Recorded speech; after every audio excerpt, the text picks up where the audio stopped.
pemanfaatan bahan pangan fungsional melalui program diversifikasi pangan dalam rangka pencegahan stunting di Indonesia.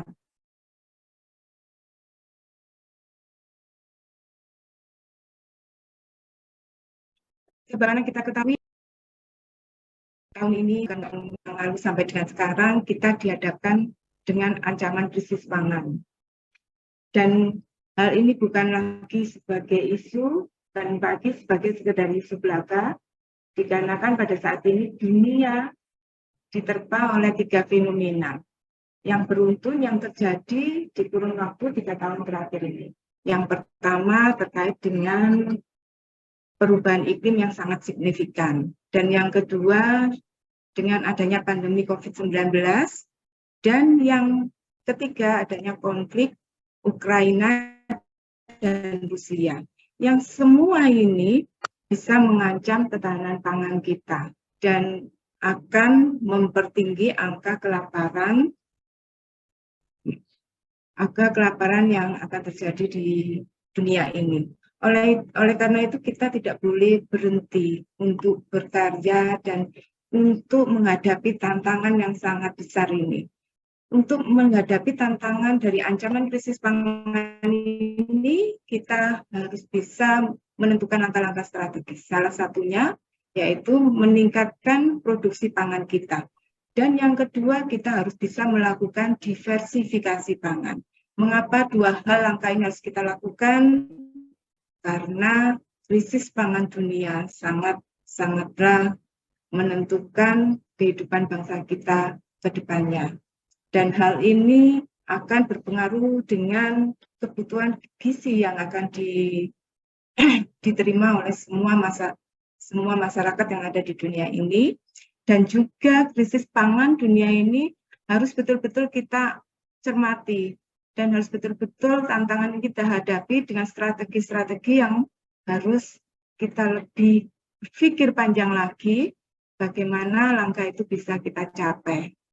Selain terjadinya krisis pangan, ternyata di masyarakat kita masih pola konsumsi pangan masih kurang seimbang. Hal ini bisa berdampak akan kurangnya gizi pangan. Dan dampak konsumsi yang tidak seimbang ini salah satunya bisa menyebabkan meningkatnya angka stunting bagi penduduk kita. Untuk wanita produktif, dengan kurangnya konsumsi yang tidak seimbang akan berdampak terkait dengan keguguran dan juga bisa pendarahan atau nanti lahir dengan secara prematur atau berat bayi lahir rendah, yang nanti akan berakibat terjadinya stunting, di mana nanti pertumbuhan bayi akan terganggu dan nanti pada saat mereka memasuki usia produktif, prestasi belajar akan menurun, daya tahan, produktivitas, dan akan berkembang menurunnya pendapatannya. Itu yang terjadi pada masyarakat kita. Dan untuk angka stunting yang ada di Jawa Timur, kami sampaikan di tahun 2022, Jawa Timur mengalami penurunan angka stunting sebesar 4,3%, di mana di 2019 angka stunting kita, 2022 angka stunting kita berada di 19,2, turun 4,3% dari tahun 2021, di mana angka stunting Jawa Timur 23,5. Dan Jawa Timur masuk urutan 10 urutan terendah se-Indonesia.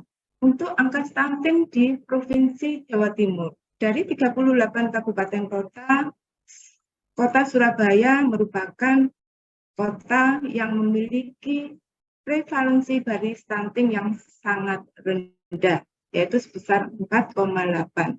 Dan untuk Kabupaten Jember, prevalensi balita stuntingnya nomor 1 tertinggi, yaitu sebesar 34,9. Untuk itu, kita dari pemerintah provinsi, pemerintah daerah, dan pemerintah pusat akan melakukan suatu langkah-langkah untuk menekan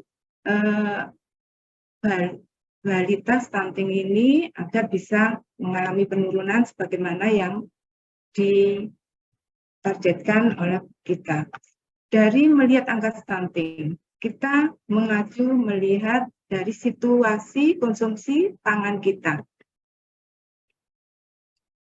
Pemenuhan konsumsi pangan berdasarkan analisa skor PPH kami di tahun 2019 sampai dengan 2022, ternyata kalau kita melihat secara mendalam, konsumsi pangan masyarakat Jawa Timur masih didominasi oleh komoditi padi-padian. Dan komoditi padi-padian itu melebihi anjuran kecukupan. Untuk itu kita perlu melakukan langkah diversifikasi pangan. Karena apabila hal ini dibiarkan, nanti kita akan kekurangan pangan beras kita. Untuk itu kita akan melakukan diversifikasi pangan terkait dengan pengganti sumber karbohidrat non beras yang nanti akan kita lakukan di umbi-umbian. Di mana dari hasil analisa skor PPH kita, bahan pangan umbi-umbian kita itu masih di bawah anjuran kecukupan. Selain padi-padian, dari analisa skor PPH kita di Jawa Timur, ternyata bahan pangan yang berada melebihi anjuran kecukupan yaitu minyak dan lemak, dan yang ketiga adalah gula. Selain dengan bahan pangan yang melebihi anjuran, dari hasil analisa juga kita lihat ternyata masih ada bahan pangan yang masih kurang dan di bawah anjuran kecukupan, yaitu pangan hewani, yang kedua kacang-kacangan, dan yang ketiga sayur dan buah. Dari gambar grafik ini memperlihatkan bahwa pola konsumsi pangan masyarakat di Jawa Timur itu keanekaragamannya masih sangat rendah. Dan ini sangat mempengaruhi tingkat angka stunting balita yang ada di Jawa Timur. Karena sebagaimana tadi disampaikan oleh Pak Nurfi, untuk mencegah terjadinya stunting balita kita ataupun remaja putri yang nanti siap menjadi sebagai seorang ibu, dia harus banyak mengkonsumsi pangan dan juga pangan mengandung zat besi.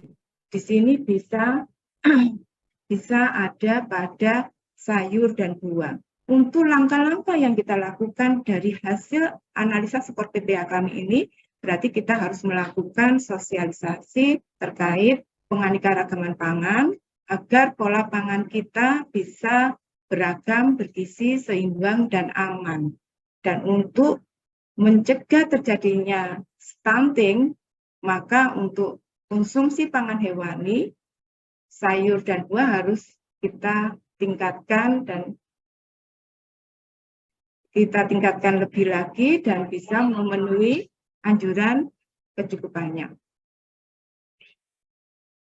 Dari potensi permasalahan dan potensi yang ada di Jawa Timur. Untuk permasalahannya, ternyata masih rendahnya kualitas dan kuantitas konsumsi pangan penduduk di Jawa Timur. Mungkin juga di Indonesia kualitas dan kuantitas konsumsi pangan penduduknya masih rendah karena masih belum beragam, bergizi, seimbang, dan aman.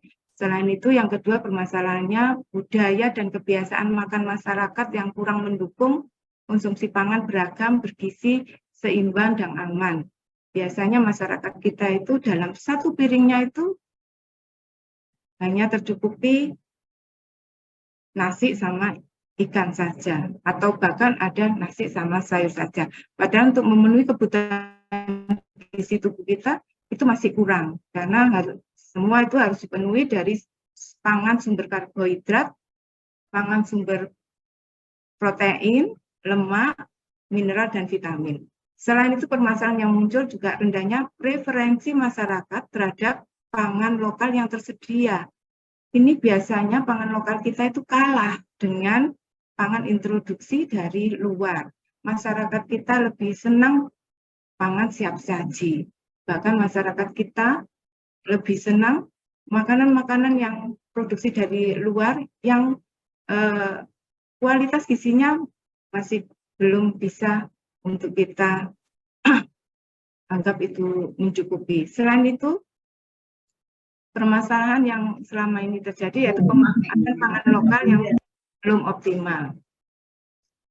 Potensi yang ada di Jawa Timur pada khususnya dan Indonesia pada umumnya, potensi pangan nabati dan hewani di tanah air kita ini cukup besar dan beragam. Dan juga sumber pangan lokal dan pangan tradisional kita itu masih dapat dikembangkan. Sehingga potensi untuk industri pengolahan pangan makin berkembang dalam memproduksi pangan yang nantinya siap saji dan siap konsumsi dengan nilai gizi yang tercukupi. Potensi pangan di Indonesia. Indonesia merupakan negara terbesar nomor 2 di dunia yang memiliki keanekaragaman pangan hayatinya. Sebagaimana kita ketahui, pangan sumber karbohidrat kita memiliki 77 jenis. Untuk sumber protein kita memiliki 75 jenis. Untuk sayuran kita memiliki 228 jenis. Untuk buah-buahan kita memiliki 389 jenis. Begitu pula untuk kacang-kacangan, rempah dan bumbu, dan bahan minuman. Dengan potensi yang besar ini, ketahanan pangan dan kedaulatan pangan saya bisa tercapai apabila olah konsumsi pangan kita dan pengolahannya bisa memenuhi standar yang telah kita tentukan. Dan untuk pencegahan stunting, mengapa kita perlu melakukan diversifikasi pangan? Sebagaimana kita ketahui, sebelum kita berbicara tentang diversifikasi pangan, ada 3 komponen untuk penanggulangan stunting. 3 komponen tersebut yaitu pola asuh, yang kedua pola makan, dan yang ketiga air bersih sanitasi. Sebagaimana tadi yang sudah disampaikan oleh narasumber kita yang pertama yaitu Pak Mulfi. Pola makan itu merupakan salah satu yang mempengaruhi terjadinya atau meningkatnya angka stunting kita. Apabila pola makan kita masih belum seimbang. Kita akan membahas mengapa sih diperlukan diversifikasi pangan. Pentingnya diversifikasi pangan untuk menekan angka stunting. Untuk hidup sehat, aktif, dan produktif, manusia itu memerlukan atau membutuhkan lebih dari 40 zat gizi yang berasal dari pangan sumber karbohidrat, sumber lemak, protein, vitamin, dan mineral. Semua bahan pangan ini harus berasal dari berbagai jenis makanan, karena tidak ada satu jenis pangan yang lengkap gizinya kecuali ASI. Oleh karena itu, untuk konsumsi pangan kita harus bisa melakukan diversifikasi pangan. Semakin banyak, semakin beragamnya pangan yang kita sajikan untuk kita konsumsi, semakin besar zat gizi yang akan diterima oleh tubuh kita. Sebagaimana pola konsumsi pangan kita terapkan dalam konsep isi piringku. Di konsep isi piringku ini, dalam sekali makan, untuk makanan pokok yaitu pangan sumber karbohidrat, itu dalam setengah piring jumlahnya 2/3. Begitu pula untuk sayuran. Setengah piring jumlahnya untuk porsi sayuran ada sebesar 2/3 dari setengah piring. Untuk lauk pauk dalam satu piring itu harus berjumlah 1/3 dari setengah piring. Begitu pula untuk buah-buahan. Sepertiga dari setengah piring. Itu konsep isi piringku. Semakin banyak macamnya sayuran yang kita konsumsi, semakin banyak zat gizi yang akan diterima oleh tubuh kita. Ini yang menandakan tadi mengapa perlunya diversifikasi pangan.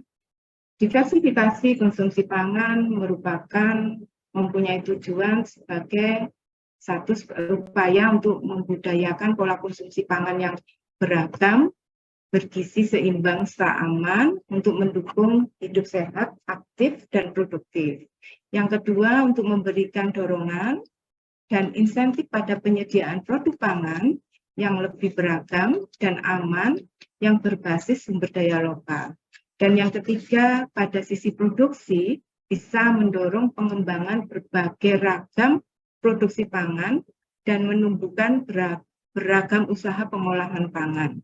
Dan yang keempat, tujuan dari diversifikasi konsumsi pangan, dilihat dari kemandirian pangan, kita dapat mengurangi ketergantungan konsumen pada satu jenis pangan.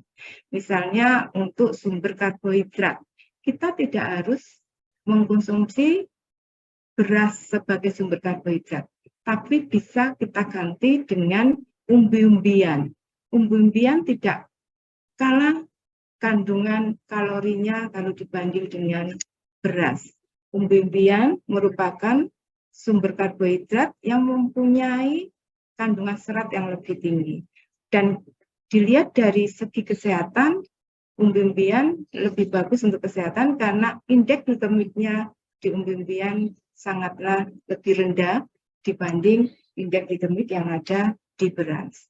Ini yang kenapa dengan diversifikasi pangan kita bisa mengurangi ketergantungan konsumsi pada satu jenis pangan saja. Salah satunya kita melihat dari sumber pangan karbohidrat, kita harus bisa mengganti nasi dengan bahan pangan sumber karbohidrat lainnya. Dan ini juga membantu pemerintah dalam mewujudkan swasembada pangan kita.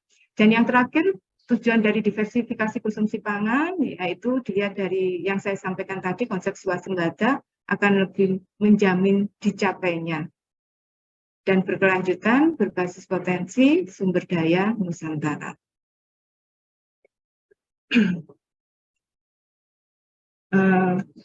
Ini adalah sebuah investasi cerdas.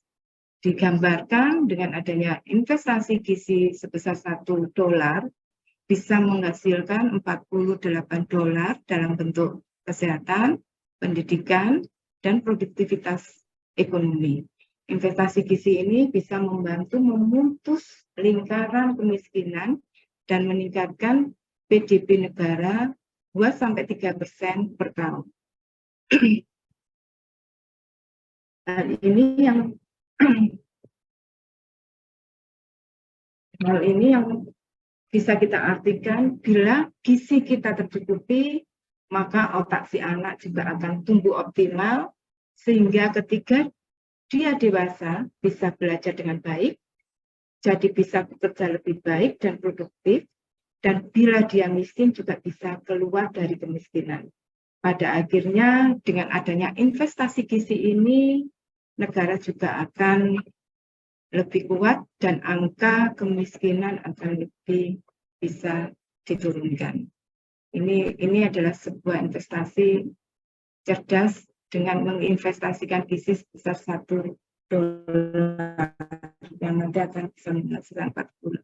Dan upaya-upaya program diversifikasi pangan yang kita lakukan sebagaimana tertuang pada Peraturan Pemerintah Nomor 17 Tahun 2015 tentang Ketahanan Pangan dan Gizi, diversifikasi pangan tersebut bisa dilakukan antara lain melalui yang pertama pengoptimalan pangan lokal, dan yang kedua pengembangan teknologi dan sistem insentif bagi usaha pengolahan pangan lokal, dan yang ketiga pengenalan jenis pangan baru termasuk pangan lokal yang belum dimanfaatkan. Contohnya kayak talas bening Yang dulu orang hanya mengenal daunnya, bisa digunakan sebagai pengganti daun tembakau yang tidak mengandung nikotin, tapi ternyata umbinya bisa digunakan sebagai sumber karbohidrat atau kita gunakan sebagai pengganti tepung terigu. Selain itu juga terkait dengan sorghum, itu pun juga bisa kita olah untuk menjadi sumber bahan pangan karbohidrat yang pemanfaatannya masih belum begitu besar. Tapi dengan adanya program diversifikasi pangan ini, untuk pangan lokal sudah kita arahkan mengarah untuk sebagai bahan pangan substitusi penggantinya beras, sehingga nanti biar kebutuhan beras di wilayah kita bisa berkurang dan swasembada pangan kita bisa tercapai, karena pola konsumsi pangan kita sudah bisa beralih ke bahan pangan sumber karbohidrat lainnya. Yang keempat, diversifikasi pangan juga dapat dilakukan melalui pengoptimalan pemanfaatan lahan, termasuk kita prioritaskan. Dengan pemanfaatan lahan pekarangan, setiap rumah tangga memiliki lumbung pangan hidup sendiri yang ada di sekitar rumah. Dan lumbung pangan ini bisa mengurangi pengeluaran keluarga. Dan ini program pemanfaatan pekarangan ini dalam program pemerintahan dalam bentuk pekarangan pangan lestari yang nanti kita jelaskan pada slide saya berikutnya. Dan yang terakhir, untuk diversifikasi pangan kita lakukan antara lain melalui pengembangan industri pangan yang berbasis pangan lokal. Kita mengembangkan pangan lokal kita untuk pengganti tepung terigu. Kita menggunakan umbi-umbian, misalnya dari singkong kita menjadikan tepung mokaf yang nanti tidak kalah enaknya untuk membuat aneka makanan kering, dan juga dari singkong bisa kita gunakan, kita buat menjadi beras analog sebagai pengganti beras. Nah,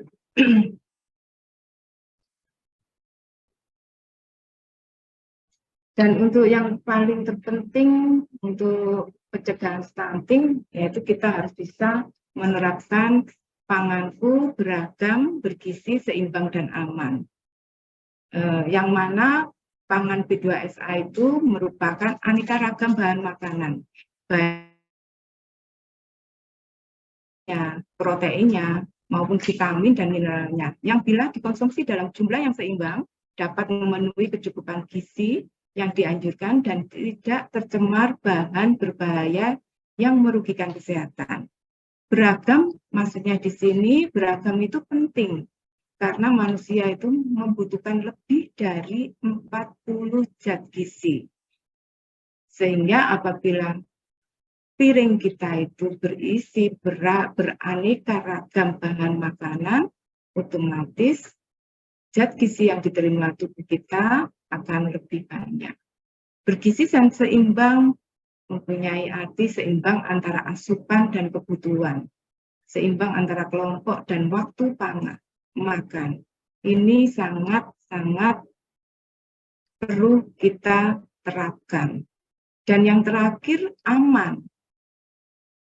Konsumsi pangan kita harus aman, dalam artian harus bebas dari cemaran fisik, biologis, dan bahan kimia, dan lain-lainnya. Bebas dari bahan berbahaya, termasuk pada saat penyimpanan, dan juga alat saji harus higienis. Ini harapan dari Panganku B2SA, yang dulu slogannya adalah 4 sehat 5 sempurna. Tapi karena berkembangnya waktu dan berkembangnya ilmu, ternyata slogan 4 sehat 5 sempurna dianggap kurang lagi sesuai ya. Jadi sekarang diganti dengan Panganku bergizi beragam, bergizi, seimbang, dan aman. implementasi program yang dilakukan oleh pemerintah untuk diversifikasi pangan dalam rangka penurunan angka stunting, kita melakukan 2 program prioritas. Yang pertama yang saya sampaikan tadi, pemanfaatan pekarangan. Program ini yaitu pekarangan pangan lestari, yang prinsip utamanya yang pertama yaitu ketahanan dan kemandirian pangan keluarga.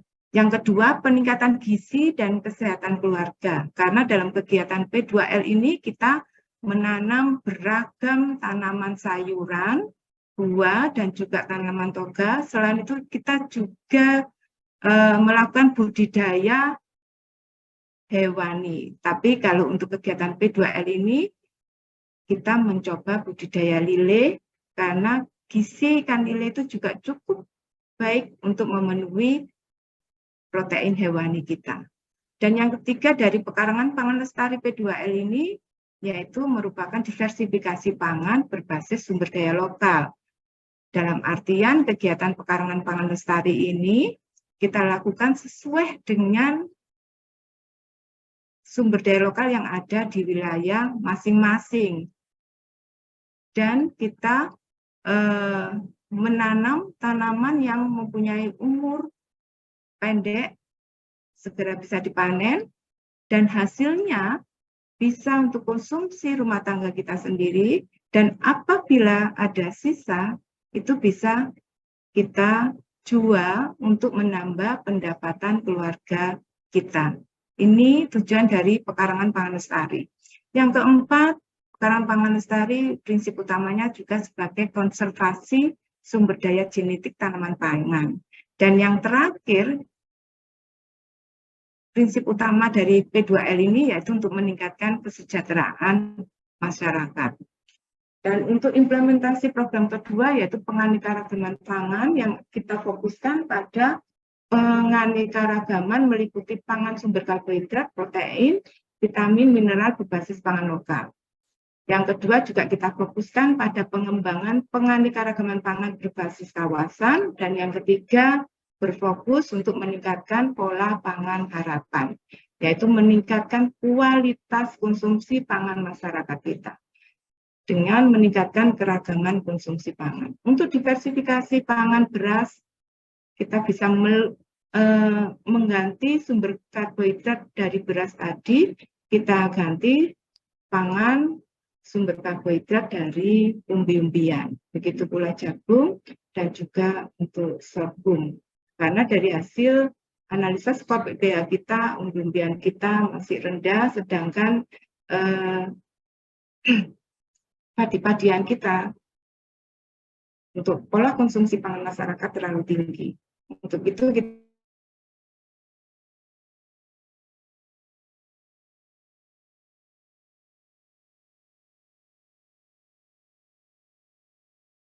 sawah kita semakin bertambah tahun, semakin berkurang, dan peningkatan pangan kita tidak secepat dengan pertumbuhan laju penduduk kita. Untuk itu mulai sekarang kita harus bisa melakukan diversifikasi pangan, terutama sumber karbohidrat, kita bisa mengganti ke sumber karbohidrat non beras lainnya. Itu yang kita sampaikan. Karena di umbi-umbian ini, itu bisa kita gunakan menjadi sumber karbohidrat dalam bentuk lainnya. Misalnya mie yang biasanya dari tepung terigu bisa kita gunakan dari ubi kayu, sorghum, ataupun dari jagung. Selain itu juga ubi kayu bisa kita bentuk dan kita jadikan menjadi yang mempunyai gizi yang lebih baik dan tidak kalah dengan nasi sebagai sumber pangan karbohidrat kita. Dan untuk pemanfaatan pekarangan pangan lestari yang ada di Jawa Timur, yang mana yang pertama untuk menjamin ketersediaan dan akses pangan rumah tangga, ini kita fokuskan pada daerah-daerah yang terindikasikan angka stuntingnya sangat tinggi. Pada tahun 2022, kita mengalokasikan dari APBD kita sebanyak 260 titik berupa bantuan instalasi hidroponik dan kolam ikan lele yang kita berikan dalam kelompok wanita tani, dengan harapan hasil tadi bisa dinikmati oleh setiap rumah tangga dan dimanfaatkan di pekarangannya sehingga mereka bisa menghasilkan pangan sendiri tanpa mereka membeli. Dan pemanfaatan pekarangan pangan lestari ini bisa menghemat pengeluaran rumah tangga sampai 30% terhadap pengeluaran pangan harian. Karena dengan memanfaatkan pekarangan, dengan kita menjadikan pekarangan kita sebagai lumbung pangan hidup, yang mana di depan halaman kita terdapat sayuran, buah, tanaman toga, dan budidaya ikan yang tidak begitu besar, tapi untuk memenuhi gizi keluarga kita bisa mengambil dari pekarangan kita. Mulai sekarang, marilah kita sedini mungkin kita bisa memanfaatkan lahan kita untuk menyediakan pangan yang bergizi untuk keluarga kita. Selain itu, manfaat dari pekarangan pangan lestari yang kita harapkan ke tadi yaitu meningkatkan kualitas konsumsi dan keamanan pangan. Dengan adanya pangan yang ada di halaman rumah kita nggak perlu mengeluarkan uang, sayuran yang kita panen cukup untuk memenuhi kebutuhan gizi keluarga kita dan dijamin keamanan pangannya. Karena dengan menanam sendiri di pekarangan, otomatis penggunaan pestisida hampir tidak kita lakukan. Karena dengan menanam sendiri kita bisa mengatur penggunaan anti pestisida tanpa bahan kimia, tapi kita bisa menggunakan pestisida alami. Itulah salah satu manfaat pekarangan, kita bisa mendapatkan bahan pangan dengan jaminan keamanan pangan yang lebih tinggi daripada kita membeli di pasar, yang mana biasanya petani-petani kita itu kalau melakukan penyemprotan pestisida itu biasanya agar produksinya tinggi mereka menyemprotkannya di atas ambang batas. Itu teman-teman semua, kami berharap mulai sekarang kita bertanam. Bertanam di pekarangan tidak membutuhkan lahan yang luas. Lahan yang sempit pun bisa kita lakukan. Di atas atap pun bisa kita lakukan. Yang penting pancaran matahari mengenai tanaman kita, dan insya Allah untuk produksinya selain untuk kebutuhan rumah tangga kita juga bisa kita bagikan ke tetangga dan juga bisa meningkatkan pendapatan keluar kita. Selain itu, manfaat pekarangan pangan lestari bisa kita gunakan sebagai sarana pendidikan gizi bagi anak-anak.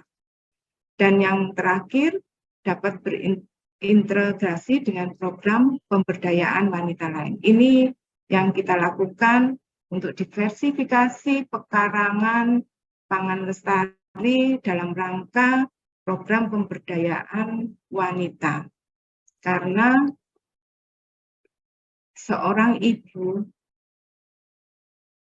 adalah seseorang yang merupakan pilot keluarga dalam menyediakan pangan yang beragam, bergizi seimbang di atas meja untuk keluarganya. Nah, ini contoh-contoh pemanfaatan pekarangan pangan lestari yang ada di Jawa Timur. Ini ada di daerah-daerah yang terutama yang terindikasi kabupaten kotanya itu angka stuntingnya yang tinggi. Kita support dengan program P2L.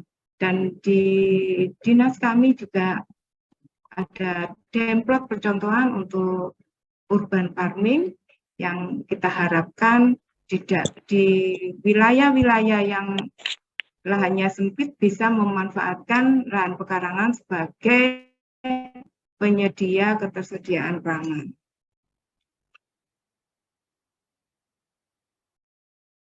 Untuk gerakan diversifikasi pangan sebagai upaya memasyarakatkan konsumsi pangan yang beragam dan bergizi seimbang dan aman berbasis pangan lokal sehingga tidak tergantung pada jenis pangan tertentu saja. Kita lakukan melalui sosialisasi P2SA. Biasanya terkadang kegiatan ini juga kita lakukan dalam lomba cipta menu P2SA.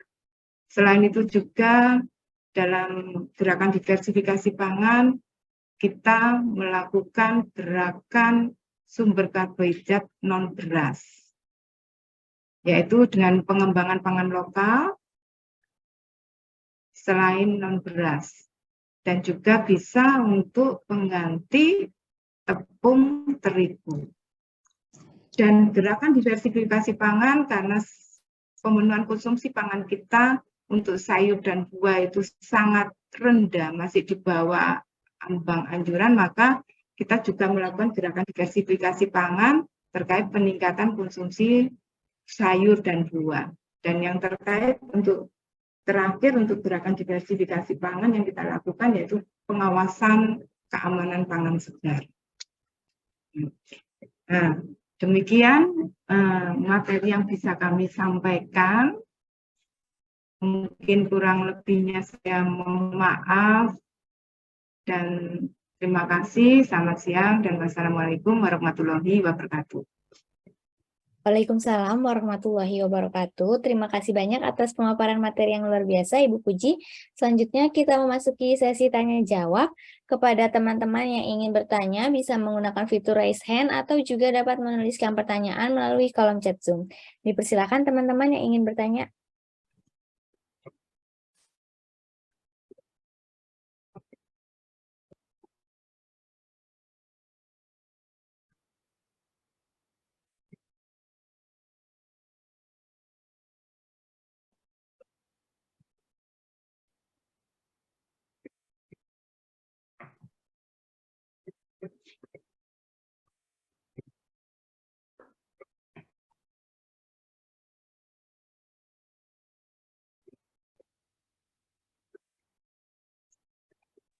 Baik, teman-teman, dipersilakan untuk bertanya, boleh langsung raise hand saja atau bisa melalui kolom chat Zoom. Dipersilakan, teman-teman.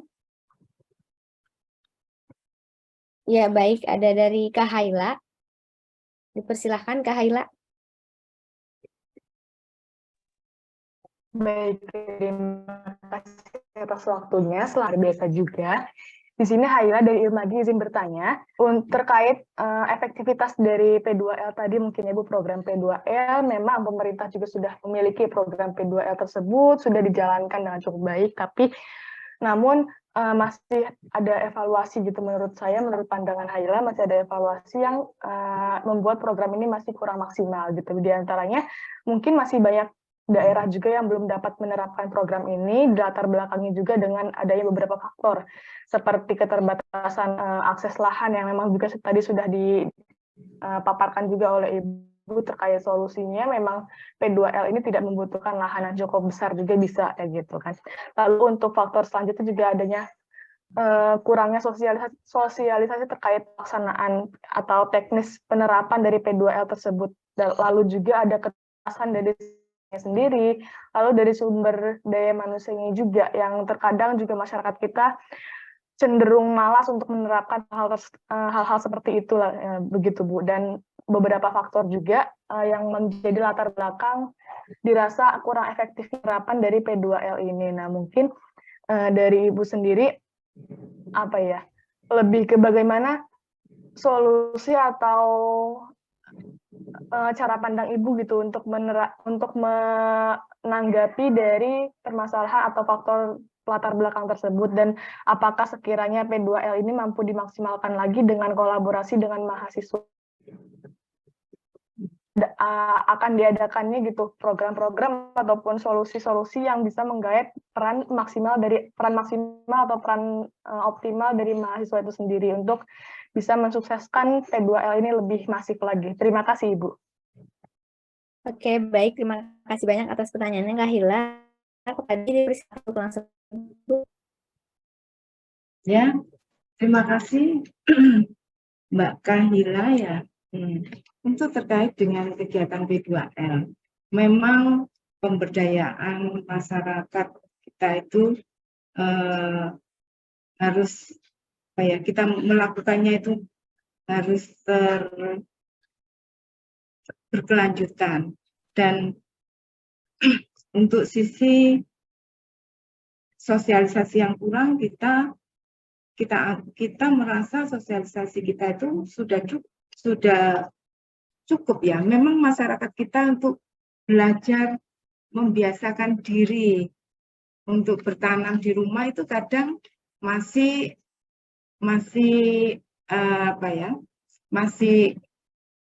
rendah, dan tapi itu tidak semuanya.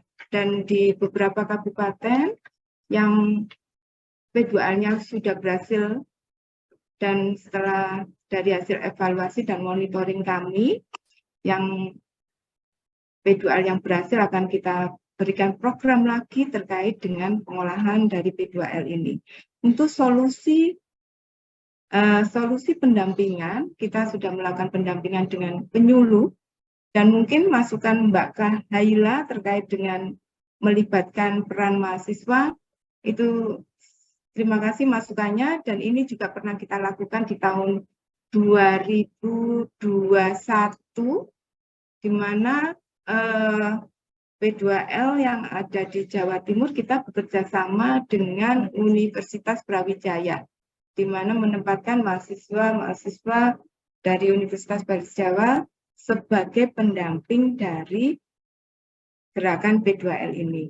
Memang untuk membangkitkan semangat ibu-ibu yang pada dasarnya mereka belum mempunyai pengalaman untuk budidaya, itu sangat sulit. Dan memang pendampingan dari penyuluh atau nanti dengan mahasiswa itu juga sangat baik. Dan mungkin ini akan kami pertimbangkan masukannya. Mungkin di tahun kemarin memang kita tidak melibatkan mahasiswa karena terkait dengan anggaran. Kita baru melibatkannya di tahun 2021, dan nanti akan kami sampaikan apabila nanti akan kita ajukan anggaran, apabila memang itu bisa kita anggarkan, kita bisa melibatkan peran mahasiswa dalam kegiatan pengembangan P2L ini. Tapi harapan dari kami, apabila Mbak Haila di wilayahnya atau di rumahnya Mbak Haila ada kelompok yang mendapatkan kegiatan pengembangan pangan lestari, kami mohon bantuannya. Mbak Haila bisa mendampingi kelompok kami, dan mungkin ini akan menjadikan suatu percontohan untuk teman-teman mahasiswa lainnya apabila di daerah adik-adik itu ada kegiatan program P2L, kami sangat berharap adik-adik bisa berperan untuk mengembangkan P2L ini. Sebetulnya untuk kegiatan P2L, kelompok-kelompok yang berhasil itu juga banyak daripada yang tidak berhasil. Dari hasil monitoring kami, yang tidak berhasil kurang lebihnya di angka 30%, dan 70% berhasil. Nah, ketidakberhasilan itu salah satunya dari hasil monitoring kami dan evaluasi, yaitu terkait karena kelompok tersebut belum mempunyai pengalaman budidaya tanaman sayuran. Dan terkadang ibu-ibu itu keinginan untuk bertanamnya itu masih kecil, dan ini kewajiban kita, kewajiban kami, juga kewajiban adik-adik untuk bisa menggerakkan dan membantu pemerintah dalam menyediakan sendiri pangan yang dengan memanfaatkan pekarangan yang ada di sekitar rumah kita. Dan memang P2L itu tidak harus menggunakan lahan yang luas. Di lahan yang kecil pun kita bisa. Kita bisa melakukan dengan menanam memakai polybag, ataupun kalau adik-adik sekarang kan nggak suka bertanam dengan tangan kotor, kita bisa melakukan bertanam dengan budidaya hidroponik. Kalau itu dikombinasikan dengan ikan, kita bisa melakukan budidaya tanaman secara aquaponik. Saya kira dengan lahan yang sempit, dengan penerapan hidroponik, dengan model bertrap, itu akan bisa menghasilkan sumber pangan untuk keluarga kita.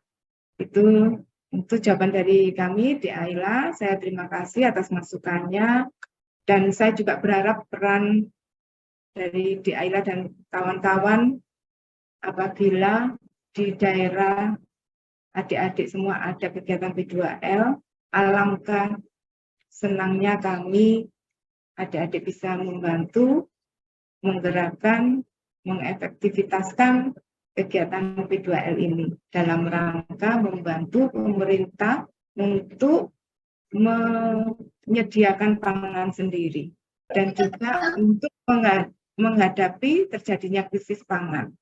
Jadi ini bisa sama-sama masyarakat, pemerintah bersama-sama dalam menghadapi terjadinya krisis pangan, dengan harapan nanti kita bisa keluar dari terjadinya krisis ini.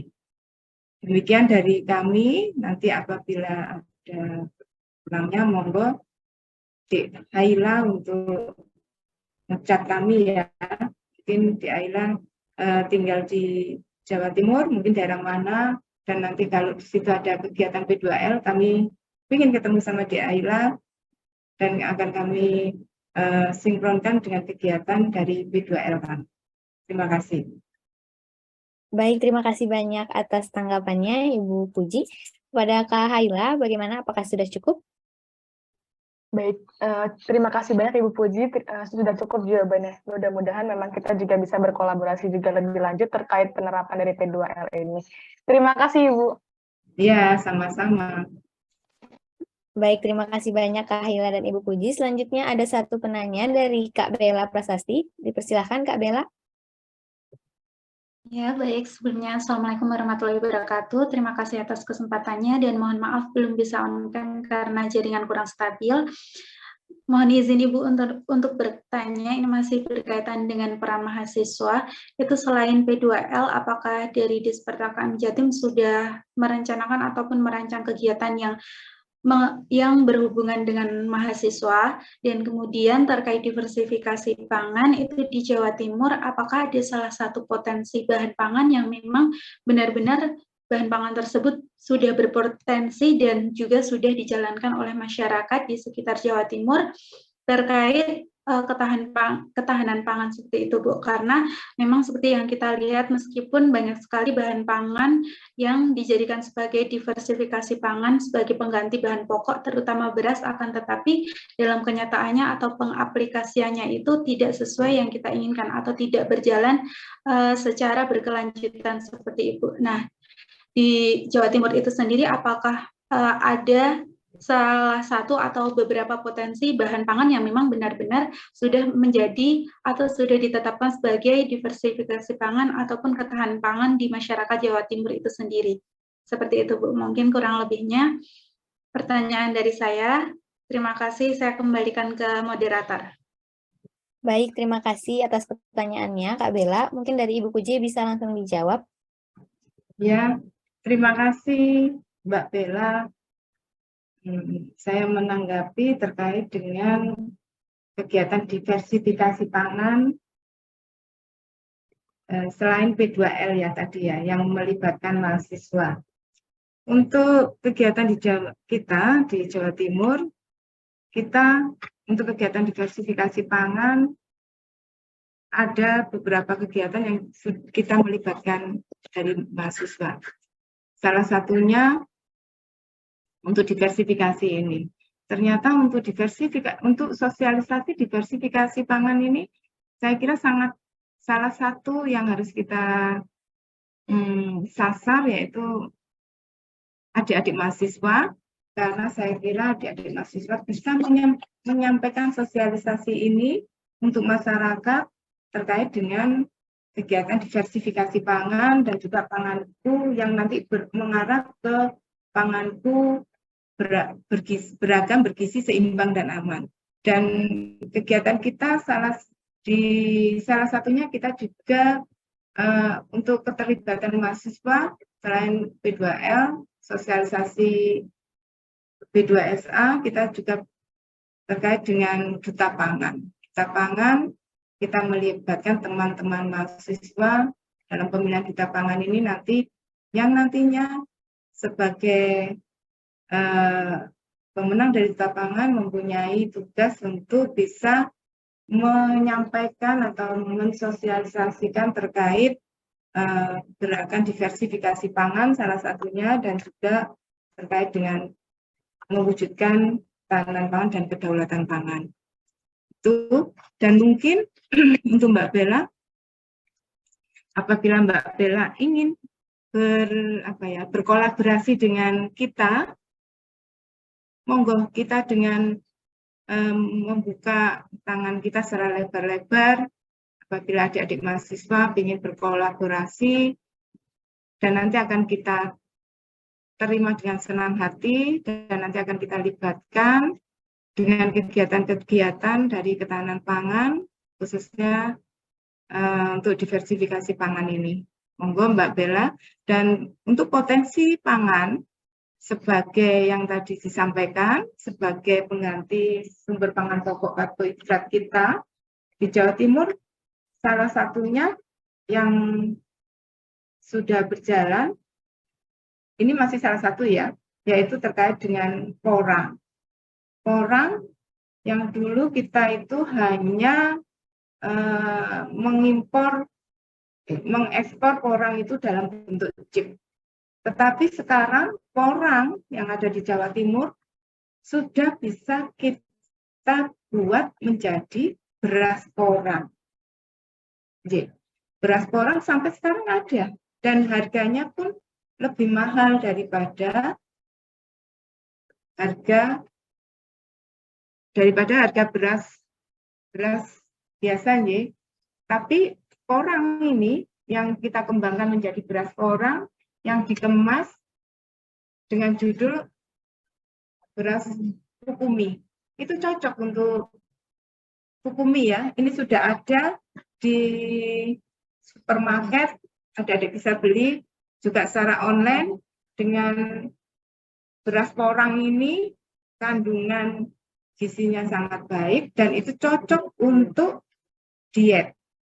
Adik-adik nggak perlu makannya itu berapa sendok, cukup 1 sendok beras tadi, karena beras ini dikemas dalam bentuk beras instan, tinggal nuang dengan air, nanti kita diamkan beberapa menit, setelah itu bisa dijadikan konsumsi beras. Itu yang berjalan. Salah satu yang berjalan yang ada di Jawa Timur, karena porang di Jawa Timur potensinya sangat besar, produksinya sangat besar. Dulu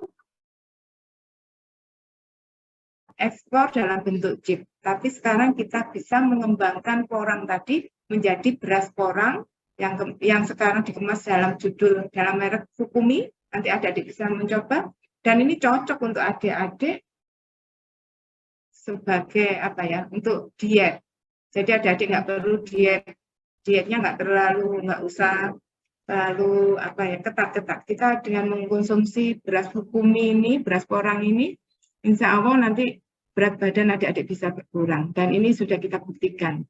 Dan indeks glikemiknya juga sangat rendah dan sangat baik untuk kesehatan.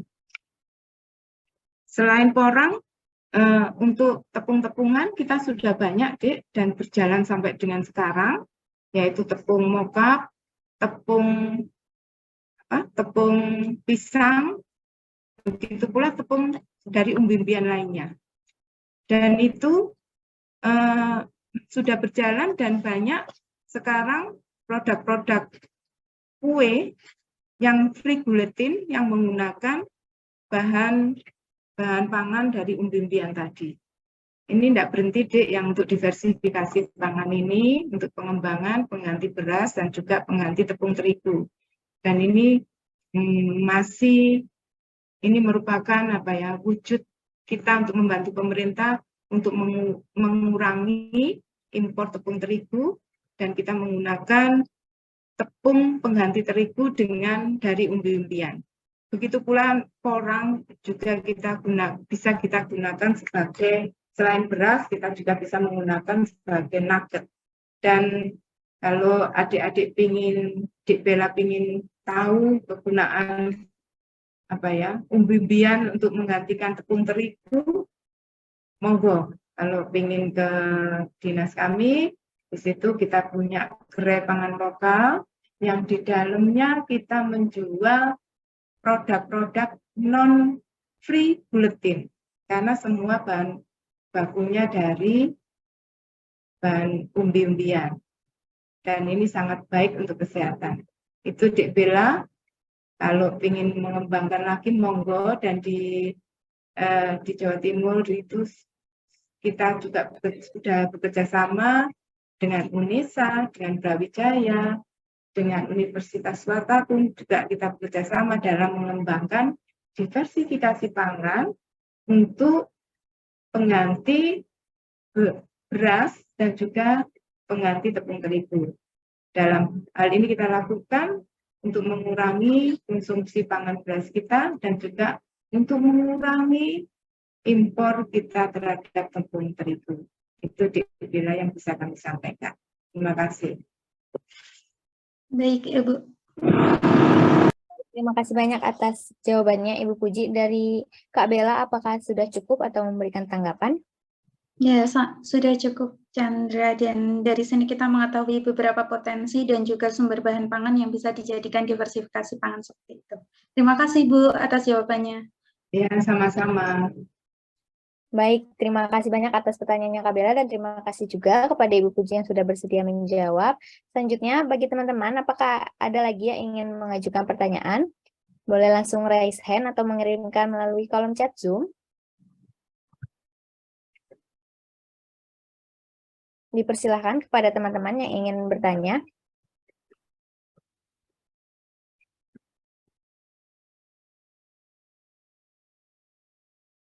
Baik, mungkin tidak ada, kita cukupkan saja sesi tanya jawab pada hari ini. Izin menyimpulkan sedikit terkait materi hari ini. Meningkatkan produksi pangan dan diversifikasi pangan merupakan hal yang dapat mempertahankan ketahanan pangan. Hal ini berpengaruh dengan kebutuhan gizi yang akan diterima oleh semua masyarakat. Karena pola konsumsi pangan yang tidak seimbang dari masyarakat, maka angka stunting juga dapat meningkat.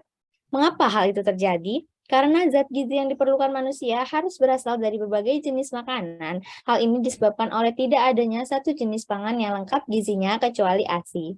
Adapun implementasi program dalam upaya diversifikasi pangan, yaitu pekarangan pangan lestari atau P2L, dan juga penganekaragaman pangan. Nah, pekarangan pangan lestari ini memiliki banyak sekali manfaat, diantaranya untuk menjamin ketersediaan dan akses pangan rumah tangga, meningkatkan kualitas konsumsi dan keamanan pangan, menghemat pengeluaran rumah tangga hingga 30% terhadap pengeluaran pangan harian, dan hal ini juga dapat sebagai sarana pendidikan gizi bagi anak-anak. Kemudian, upaya diversifikasi pangan juga dilakukan melalui gerakan diversifikasi pangan, berupa sosialisasi konsumsi pangan beragam, dengan beragam bergizi seimbang dan aman atau B2SA, dengan lomba cipta menu B2SA. Kemudian diversifikasi sumber karbohidrat non-beras dengan pengembangan pangan pokok lokal atau pengembangan industri rumah tangga pangan lokal. Selain itu juga ada peningkatan konsumsi sayur dan buah serta pengawasan keamanan pangan segar. Baik, terima kasih banyak kepada Ibu Puji atas pemaparan materi yang luar biasa dan sangat inspirasi. Sama-sama, terima kasih Mbak. Iya.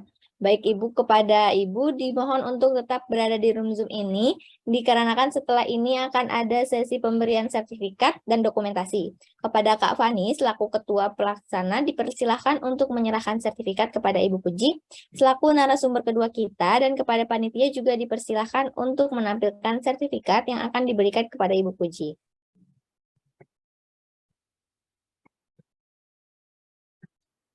Baik Ibu, mungkin Ibu bisa bersiap-siap untuk diambil dokumentasi. Iya, terima kasih. Baik, kami ucapkan dalam hitungan ketiga. 1, 2, 3. Baik, kami ucapkan terima kasih banyak atas sesi materi dan pesan yang telah diberikan oleh Ibu Puji pada pagi hari ini.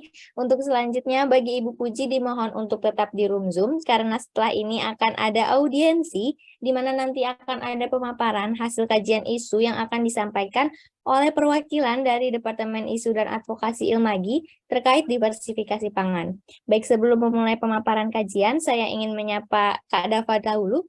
Halo Kak Dava. Halo Kak Chandra. Oke, bagaimana kabarnya Kak Dava? Ya, sudah siap Kak. Oke, sudah siap ya Kak. Kalau begitu, tanpa berlama-lama lagi, kepada Kak Dava saya persilahkan. Oke, baik. Terima kasih banyak atas kesempatan dan waktunya. Saya juga mohon izin kepada Ibu Punjianti selaku Disper FKP Jatim gitu untuk mengaudiensikan gitu hasil dari diskusi kami mengenai ketahanan pangan di Indonesia sendiri gitu. Nah, boleh untuk Bella dibantu untuk ya oke. Sebelumnya tadi luar biasa sekali ya dari Disper FKP Jatim sendiri itu sudah sangat aktif sekali gitu, sangat peduli gitu terhadap lingkungan-lingkungannya gitu, di mana tadi banyak sekali program-program yang sudah terlaksana gitu. Nah, tapi di sini juga kami sebagai mahasiswa khususnya juga dari